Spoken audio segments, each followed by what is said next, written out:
আজকে নিজে রান্না করলাম পাবদা মাছ দিয়া, সিম দিয়া, আলু দিয়া, বেগুন দিয়া। সেজন্য একটু রান্না করা শেষ করলাম, শেষ করে নিজে ভিডিওটা একটু করে নিলাম।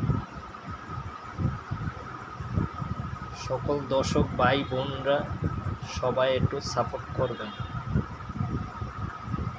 কেমন লাগছে ভালো মন্দ একটু রিপ্লাই করবেন বা মতামত জানাবেন।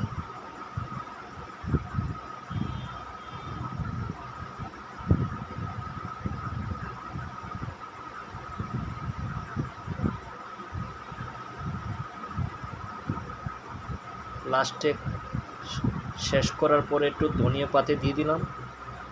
ধনিয়া পাতাটা একটু সেন্ট আসবে, খাবারের সময় একটু খুব টেস্ট হবে, খেতে খুব মজা হবে।